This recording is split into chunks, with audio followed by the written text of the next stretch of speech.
बात करेंगे respiratory system के बारे में। तो शुरू करते हैं। The respiratory system is the network of organ and tissue that help to breathe. तो मेनली जो हमारा श्वसन तंत्र होता है, जो रिस्पायरेटरी सिस्टम होता है, ये तमाम तरीके के ऑर्गन और जितने और तमाम तरीके से जो टिश्यू हैं उन सब से मिलकर हमारा ये एक नेटवर्क की तरह बनता है। यानी बहुत सारे ऑर्गन मिलके, बहुत सारे टिश्यू मिलके एक हमारा एक सिस्टम बनाते हैं, इसको रिस्पायरेटरी सिस्टम कहते हैं। इसमें अकेला कोई नहीं होता, इसमें बहुत सारे ऑर्गन होते हैं। ये हम आगे पढ़ेंगे कि कौन कौन से ऑर्गन होते हैं। दूसरी पॉइंट है इसमें कि it include your airway, lungs and blood vessels. यानी ये हमारा एयरवे जो होता है और लंग्स और ब्लड वेसल्स मेनली इन तीन चीज़ों से मिलके बनता है हमारा respiratory system.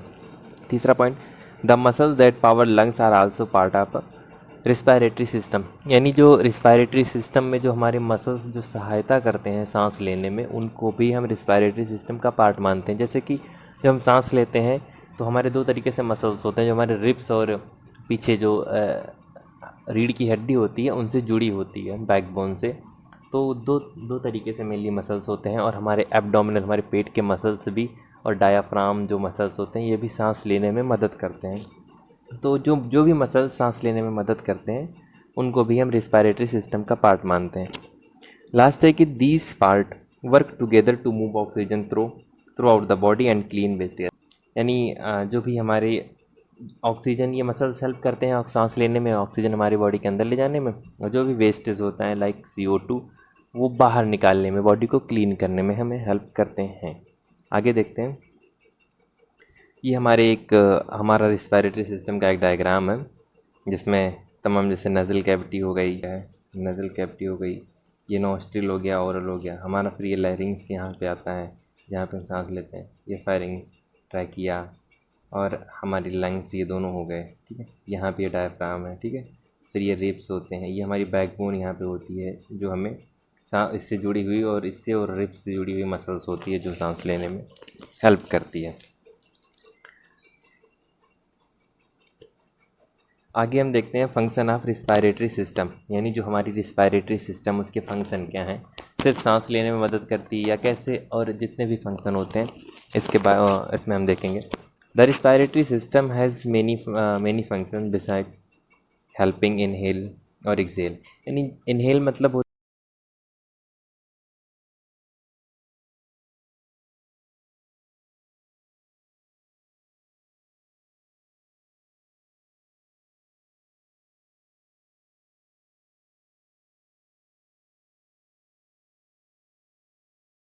Bring air to body temperature and moisturise into the humidity level of body need. ये पॉइंट मतलब ये सांस लेने वाली जो रिस्पायरेटरी जो सिस्टम है, ये क्या करता है, जैसे मान लो हम कहीं बहुत दूर चले गए जहाँ बहुत ज़्यादा ठंड पड़ रही है, जैसे या फिर ठंड के दिनों में जब हवा एकदम ठंडा हो जाती है तो हमारी नाक में लगती है।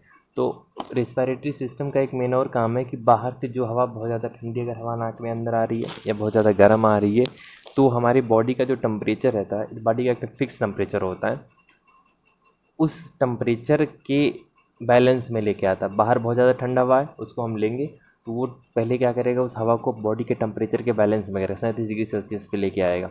अगर बहुत ज़्यादा गर्म है तो भी उसको कम करेगा, बहुत ज़्यादा ठंडा है तो उसको गर्म करके बॉडी के टेम्परेचर में लाता है। उसका एक फंक्शन ये इंपॉर्टेंट पॉइंट है। Delivers oxygen to cell body. यानी हमारे बॉडी के हर एक सेल तक ये ऑक्सीजन को पहुंचाता है। Remove waste gases including CO2 and body exhale. जब हम एक्सहेल करते हैं यानी सांस को बाहर निकालते हैं, ब्रीद आउट करते हैं, तो जो भी वेस्टेज गैसेस होते हैं जैसे CO2 और भी जो भी वेस्ट चीज़ होती है, वो हमारे रिस्पायरेटरी सिस्टम के थ्रू निकलती है। Protect your airway from harmful substance and irritants. यानी जो हमारा एयरवे है, जैसे मान लो हमें किसी चीज़ से एलर्जी हो गई, तो वो चीज़ों को रोकता है कि वो चीज़ अंदर ना जाने पाए, और गलती से चली गई तो हमारे दिक्कत करती है। या जो भी हमारे रिस्पायरेटरी सिस्टम के लिए अच्छा नहीं है, जैसे कि कोई भी धूल बाहर के आते हैं या बहुत छोटे छोटे फॉरेन बॉडीज़ आते हैं, तो बहुत सारे मैकेनिज़्म होते हैं, जैसे उसमें सीलिए लगे होते हैं, तो और म्यूकस होता है जिसमें आके जम जाते हैं, पकड़ लेता है ताकि वो अंदर हमारे फेफड़े में ना जा पाए। या नाक के चारों तरफ बाल होते हैं, वो बाल इसलिए बने होते हैं ताकि जो है बाहर की जो फॉरेन पार्टिकल है, डस्ट हो गया, ये सब उसी बाल में ही ट्रैप हो जाए, हमारे अंदर रिस्पायरेटरी सिस्टम में ना जा पाए। तो ये बहुत सारे हार्मफुल सब्सटेंस और ये इरिटेंट्स, हमें किसी चीज़ से एलर्जी है या फिर बाहरी फॉरेन ऐसी चीज़ें हैं जो हमारे शरीर के लिए अच्छा नहीं है, तो ये सिस्टम उसको अलाउ नहीं करता अंदर जाने के लिए। आगे हम पढ़ते हैं ऑर्गन ऑफ रिस्पायरेटरी सिस्टम, यानी जो हमने पहले पेज पे पढ़ा था कि बहुत सारे ऑर्गन होते हैं जो रिस्पायरेटरी सिस्टम में हेल्प करते हैं। तो धीरे धीरे करके अब हम यहाँ से एक ऑर्गन के बारे में पढ़ेंगे। पहला जो हमारा ऑर्गन है वो है नज़ल कैविटी, यानी नाक का पार्ट, जो नाक के आसपास जितने भी पार्ट आते हैं, नाक से रिलेटेड जो पार्ट है, नज़ल cavity. It divide into right and left portion. पहली बात तो हमारा जो नज़ल कैविटी है वो दो पार्ट में डिवाइड होता है सेप्टम के थ्रू, और लाइन बाई म्यूकस मेम्ब्रेन, और इसके अंदर चारों तरफ म्यूकस मेम्ब्रेन होती है। एक सेप्टम होता है, इसको सेप्टम बोलते हैं, सेप्टम से दो पार्ट में ये डिवाइड होता है हमारा नज़ल कैविटी। दूसरा पॉइंट है the entrance of नज़ल cavity is a form anterior nostril, यानी जो हमारा नज़ल कैविटी का जो एंटीरियर पार्ट होता है उसको हम वो नोस्ट्रिल बोलते। They contain small hair which act as filter and dust. यह सेम जो मैंने पॉइंट आगे बोला था, दे कंटेन स्मॉल हेयर, वो जिसमें छोटे छोटे बाल होते हैं हमारे नाक के, जो नोस्ट्रिल होता है, नोस्ट्रिल, उस नोस्ट्रिल में छोटे छोटे हेयर होते हैं, वो क्या करते हैं, फ़िल्टर का काम करते हैं। जो भी डस्ट आती है उनको फ़िल्टर कर देते हैं ताकि वो अंदर ना जा पाए। जो हमारा बैक नोस्ट्रिल होता है, जो हमारी बैक नज़ल कैविटी का सबसे पिछले वाला पार्ट होता है, उसको हम पोस्टीरियर नर्व से कहते हैं। जो आगे होता है उसको एंटीरियर नर्व से कहते हैं। आप इसको लिखते हुए रहिए साथ में। They form the entrance of nasopharynx. Nasopharynx का मतलब होता है जहाँ पे नाजोफेरिंग्स दो शब्द से मिलकर बना है। एक मतलब एक नाक का पार्ट और फेरिंग्स का पार्ट, ये एक नाक का पार्ट और फेरिंग्स का पार्ट, ये नाक का पार्ट हो गया, इधर हमारा शुरू होगा फेरिंग्स का पार्ट ये। तो यहाँ नाक का पार्ट जहाँ पे ख़त्म होता है, फेरिंग्स का पार्ट जहाँ पे शुरू होता है, उसी पे ये इंड होता है, उस इंड का नाम फेरिंग्स। हमारा दूसरा ऑर्गन है pharynx. Pharynx is divide into 3 part. Again जो फेरिंग्स हमारा वो 3 पार्ट में डिवाइड होता है। पहला होता है नाजोफेरिंग्स, दूसरा होता है ओरोफेरिंग्स, लाइरियोफेरिंग्स। नाजोफेरिंग्स क्या होता है, लाई बिहाइंड द नज़ल कैविटी, यानी नज़ल कैविटी के बिहाइंड, पीछे स्थित होता है ये जो हमारा नाजोफेरिंग्स होता है। Contain opening the eustachian tube on the lateral wall. इसके लेटरल वॉल पे एक स्ट्यूसियन ट्यूब होती है जो कि हमारे कान से जुड़ी होती है। स्ट्यूसियन ट्यूब ये क्या करता है, मेनली प्रेशर को बैलेंस का, एयर का जो प्रेशर होता है कान के अंदर उसको बैलेंस करता है, और बाहर बहुत सारी चीज़ें, इसके और सारे फंक्शन होते हैं, वो आगे आप पढ़ेंगे जब कान का पार्ट जब पढ़ते हैं तो उसमें ज़्यादातर इसके बारे में पढ़ा जाता है। दूसरा होता है oropharynx, continuous in front with mouth and below laryngeal part of pharynx. It lateral wall contain tonsil. इसका जो ओरोफेरिंग्स का जो लेटरल वॉल होता है वो टॉन्सिल मतलब वही जब आप मुंह खोल के देखते हैं जो कहते हैं कि टॉन्सिल इन्फेक्शन निकलने में, फिर जब भी जुकाम होता है या बैक्टीरियल इन्फेक्शन हो जाता है, इसको एक बीमारी भी बोलते हैं, टॉन्सिलाइटिस कहते हैं। तो इसके लेटरल वॉल पे टॉन्सिल होता है ओरोफेरिंग्स के। यानी अगर कोई पूछे टॉन्सिल कहाँ होता है, नाजोफेरिंग्स में, ओरोफेरिंग्स, लाइरियोफेरिंग्स तो पहले फेरिंग्स के ओरोफेरिंग्स वाले पार्ट में होता है। लाइरियोफेरिंग्स क्या है, lowest part lie behind the larynx, यानी लैरिंग्स के पीछे होता है, ये सबसे लोवेस्ट पार्ट होता है ये फेरिंग्स का। आगे पढ़ते हैं अब क्या लैरिंग्स क्या होता है। लैरिंग्स होता है लैरिंग्स वॉइस बॉक्स। इसको मेनली हम वॉइस बॉक्स के नाम से जानते हैं क्योंकि हमारी आवाज़ यहीं से निकलती है, लैरिंग से ही हमारी आवाज़ें निकलती हैं, इसलिए हम इसको वॉइस बॉक्स के नाम से जानते हैं। ये वॉइस इंपॉर्टेंट है, लैरिंग्स को वॉइस बॉक्स के नाम से जानते हैं। हेलो ऑर्गन यानी खोखला एक ऑर्गन होता है that allow you to talk and make sound when air moves in and out. ये क्या करता है, एक हॉलो ऑर्गन होता है, जब भी हवा इसके अंदर या बाहर जाती है, यानी बोलते समय हम बोलते समय जो भी हम हवा का यूज़ करते हैं, या जब भी सोते समय जो खर्राटे आते हैं, हवा अंदर या बाहर जाती है, तो ये कहाँ से आते हैं, लैरिंग से ही आते हैं। ये पाएँ it live is formed by cartilage. ये भी कार्टिलेज से बना होता है। 4 तरीके इसमें कार्टिलेज होते हैं, थायराइड कार्टिलेज हैं। आगे पढ़ते हैं ट्रैकिया, इसको हम विंड पाइप के नाम से जानते हैं। जो हमारा दूसरा ऑर्गन है उसको हम ट्रैकिया या विंड पाइप के नाम से जानते हैं। ये जो विंड पाइप होता है ये सिलिंड्रिकल ट्यूब होता है। सिलिंड्रिकल ट्यूब आप समझते हैं, सिलिंड्रिकल से उसी तरीके से होता है, आपको दिख भी रहा है ये इसमें। ये सिलेंड्रिकल ट्यूब का होता है, ये वाला, ये जो पार्ट है ये सिलेंड्रिकल ट्यूब, इसको ट्रैकिया कहते हैं। इतना ही यहाँ तक जो है इसको ट्रैकिया कहते हैं, यहाँ से शुरू होता है, इसके ऊपर ये लैरिंग्स होता है। इसकी जो लंबाई होती है यहाँ से लेके यहाँ तक वो कितनी होती है, वो 11 सेंटीमीटर होती है, 11 सेंटीमीटर की लंबी होती है। इसका जो ये शुरू होती है फेरिंग पार्ट में डिवाइड हो जाता है। ये जिस तीसरा पॉइंट, ये वाला पॉइंट आप देखिए, इसमें लिखा है विंग with the lower end of the pharynx, pharynx के लोअर एंड से ये शुरुआत होता है। Made up of 16 to 20 C shaped incomplete cartilage, ये बहुत इंपॉर्टेंट पॉइंट है।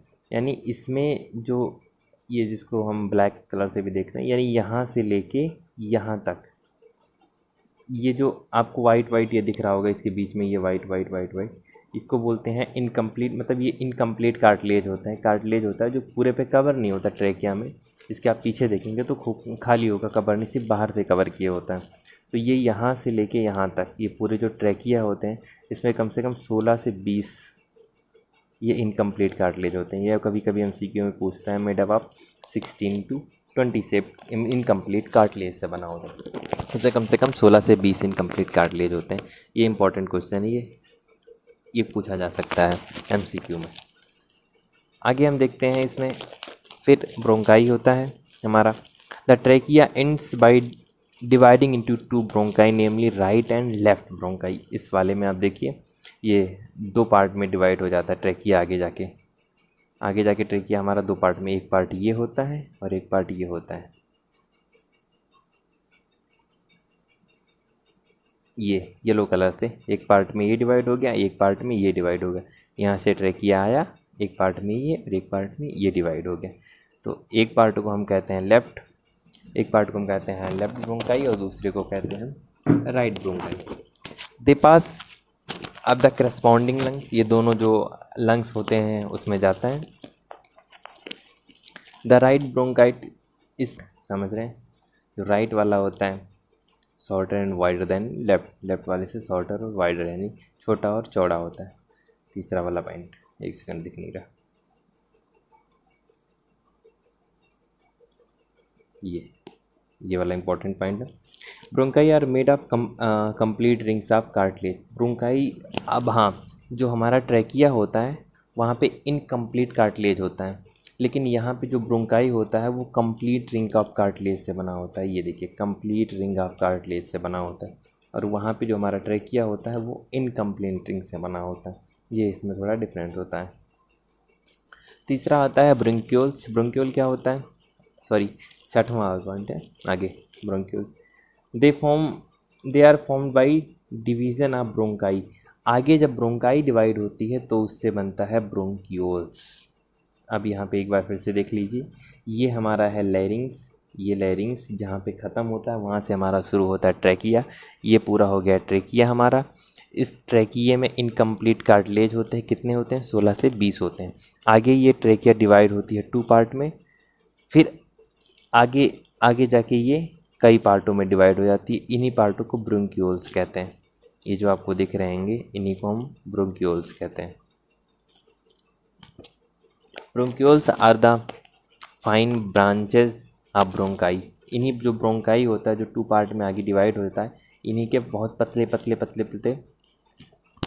ब्रांचेज होते हैं जिनको हम ब्रोंक्यूल्स कहते हैं। बहुत ये आगे जाके बहुत पतले डिवाइड हो जाते हैं, इन्हीं को हम ब्रोंक्यूल्स कहते हैं। Bronchiole do not have cartilage. Bronchiole के पास कार्टिलेज नहीं होता। हाँ, ये क्वेश्चन कार्टिलेज कहाँ तक होता है, सिर्फ ब्रोंकाई तक होता है, आगे ब्रोंक्यूल तक कार्टिलेज नहीं होता। ये वाला they are lined by the cuboidal epithelium. ये बहुत इंपॉर्टेंट है। ये इसमें एक सेल होती है, इपिथीलियम सेल होती है, किस शेप की होती है, क्यूबॉइडल होती है। ये क्यूबॉइडल इपिथीलियल सेल से घिरे होते हैं। कौन घिरे होता है, bronchioles. Bronchiole cuboidal epithelial cell से घिरे होते हैं। फिर है एल्वेलाई और एयर सैक। ये सबसे लास्ट पार्ट होता है हमारे उस रिस्पायरेटरी सिस्टम का, लंग्स में। ये इसको एयर सैक बोलते हैं, जहाँ पे हवा जाके लास्ट में पहुँचती है और जहाँ से हवा हमारी ब्लड में, हमारे ब्लड के थ्रू ऑक्सीजन जो होता है वो हमारे हर एक सेल और टिश्यू में जाता है। They are final termination of each bronchi, हर ब्रोंकाई का ये फाइनल होता है। एल्वलाई, हर ब्रोंकाई लास्ट में जाके एल्वलाई बन जाती है, bronchiole. They contain a thin layer of epithelial cell, ये बहुत पतले पतले इपिथेलियल सेल से बने होते हैं, मतलब इसमें होते हैं। सराउंडेड बाई न्यूमरस कैपिलरीज, बहुत सारे इसमें कैपिलरीज, बहुत ज़्यादा भर भर के इसमें कैपिलरी होती हैं। इन्हीं कैपिलरी के थ्रू ही हमारा जो ऑक्सीजन है वो हमारे ब्लड में जाता है। Capillary, they are contain thin layer epithelial cell, ये epithelial cell surrounded by numerous capillary. Exchange gases take place through the walls of these capillary, ये जो कैपिलरीज के जो वॉल्स होते हैं, इन्हीं वॉल्स के थ्रू ही हमारा गैसेस का एक्सचेंज होता है। CO2 बाहर आता है और O2 अंदर ब्लड में जाता है, इन्हीं कैपिलरी के थ्रू। अब रिस्पायरेटरी सिस्टम के जो ऑर्गन हैं, जैसे नोज़ हो गया, फेरिंग्स, लैरिंग्स, ट्रैकिया, ब्रोंकाई, ब्रोंकियोसेल्बली, प्लूरम और मसल्स ऑफ ब्रीदिंग, जो भी इंटरकॉस्टल कॉस्टिंग मसल्स जो हमने कहा था, डायाफ्राम, एक्सटर्नल इंटरकॉस्टल और इंटरनल, दो तरीके से होते हैं। डायाफ्राम और एब्डोमिनल मसल्स भी इसमें हेल्प करते हैं। ये सारी चीज़ें एक समरी दिया गया है, इसमें हम कुछ सारी चीज़ों को पढ़ लिए। जो दो चीज़ ऑर्गन हमें सांस लेने में मदद करते हैं। तो अभी रिस्पायरेशन, सांस लेते कैसे हैं या सांस लेना क्या होता है, उसके बारे में पढ़ेंगे। रिस्पायरेटरी 12 से 16 ब्रीथ पर मिनट, यानी हम 12 से 16 बार 1 मिनट में सांस लेते हैं। फिर आता है रिस्पायरेशन, दो तरीके से होते हैं, इंटरनल रिस्पायरेशन और एक्सटर्नल रिस्पायरेशन। अभी फिर से वही, एक्सटर्नल रिस्पायरेशन और इंटरनल रिस्पायरेशन क्या होता है? Exchange of respiratory gas, that is O2 and CO2 between lungs and blood is known an external respiration. यानी जो भी हम सांस लेते हैं, मतलब O2 और CO2 होता है, वो हमारे लंग्स और ब्लड, यानी लंग्स से हमारे जो ब्लड में जाता है उसको एक्सटर्नल रिस्पायरेशन कहते हैं। Exchange of gases between the blood and tissue is known as external, blood से और टिश्यू के बीच में जो गैसेस का एक्सचेंज होता है O2 ऑक्सीजन का, उनको हम इंटरनल कहते हैं। और हमारे लंग्स और ब्लड में जो गैसेस का एक्सचेंज होता है उसको हम एक्सटर्नल रिस्पायरेशन कहते हैं। आगे कुछ टर्म हैं, कुछ मेडिकल टर्म हैं जिनको एबनॉर्मल रिस्पायरेशन, जब हमारा रिस्पायरेशन गड़बड़ होता है तो उसमें क्या किस नाम से जानते हैं, तो आगे हम देखेंगे नेक्स्ट वीडियो में अगला ऑर्गन के बारे में। आगे हम अगले ऑर्गन के बारे में डिस्कस करेंगे। Thank you.